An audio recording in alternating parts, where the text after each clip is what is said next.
নমস্কার বন্ধুরা, সবাই কেমন আছেন? ভালো আছেন তো? আজকে আবার একটা নতুন রেসিপি নিয়ে চলে এসেছি। আজকে করব আমি আলুর পরোটা। ঝটপট দেখে নিন কেমনভাবে করছি।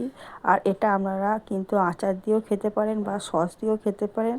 আর তরকারি দিয়ে তো খাওয়াই যায়, মানে তরকারি মানে ঝোল টোল না, মানে শুকনো শুকনো কষা কষা কোনো তরকারি, দারুণ লাগে খেতে।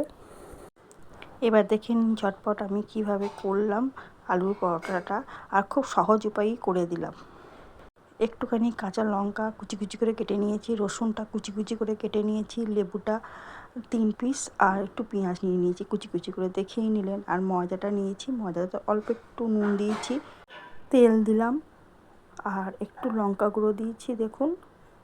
এবার আমি ভালো করে ওটাকে চটকে নেব। এবার ভালো করে মেখে নেওয়ার পর আমি এবার লেবুগুলো দেব। লেবুর রসটা গেলে দিচ্ছি। আপনারা চাইলে যদি লেবু না থাকে একটু ভিনিগারও দিয়ে দিতে পারেন, কিন্তু হালকা একটু টক দেবেন, তাহলে খেতে কিন্তু খুব সুন্দর হয়, টেস্টি হয়। আমি একটা গোটা লেবুই দিয়ে দিয়েছি, মানে 3 পিস হয়েছে, 3 পিসই গেলে দিয়ে দিলাম। বীজটা দেবেন না, বীজটা ফেলে দেবেন। আর আমি দেখুন আলুগুলো দিয়ে দিলাম। এবার পেঁয়াজ আর কুচি কুচি লঙ্কা, রসুন যেটা কাটা ছিল সেটাও দিলাম। আর ওটাকে ভালো করে চটকে নেব এবার। তারপর এবার যখন কিন্তু ভালো করে চটকাবার সময় কিন্তু জল দেবেন না, হ্যাঁ, কেননা আলুর ভিতরে যেহেতু একটু জল ভাব থাকে, তো সেই জন্যে আগে থেকে যদি জলটা দিয়ে দেন তাহলে কিন্তু বুঝতে পারবেন না, ময়দাটা খুব পাতলা হয়ে যাবে। সেই জন্যে আগে ভালো করে মেখে নেবেন, তারপর অল্প একটু জল দেবেন, আবার মাখার পর আবার জল দেবেন, নাহলে কিন্তু পাতলা হয়ে যাবে। তখন আপনারা একবারই বেলতে পারবেন না, কেন আলুর পরোটা বেলতে একটুখানি মানে চাপই থাকে, মানে কষ্ট হয় বেলতে, কেন ওটা নরম হয় তো। সেই জন্যে বলছি আপনারা একটু যখন ময়দাটা মাখবেন খুব সাবধানে মাখবেন। যাই হোক, আমার দেখুন মোটামুটি ময়দাটা মাখা হয়ে গেছে। আর আমি এবার নেচিটা করে নিয়েছি, আপনাদের দেখাবার জন্য আমি একটাই করলাম।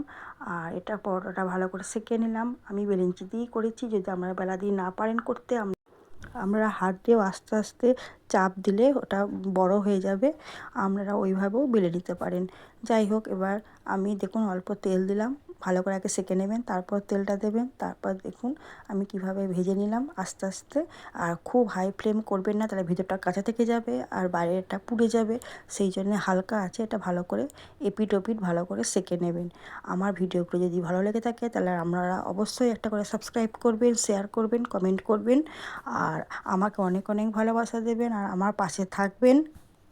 যেমনভাবে আমি শর্টস ভিডিও দিলে অনেকটা ভিউজ আসে, সেরকম যেন ভিউজ আসে লং ভিডিওতে, সেটা আপনারা একটু দেখবেন। আর আপনারাও অনেক ভালো থাকবেন, সুস্থ থাকবেন, আপনাদের পরিবারের সাথে আনন্দে থাকবেন। আবার কালকে একটা নতুন ভিডিও নিয়ে আমি চলে আসব। আজকের মতো এখানেই আমার ভিডিওটা শেষ হলো। আপনারা যদি পারেন একবার করে খাবেন প্লিজ।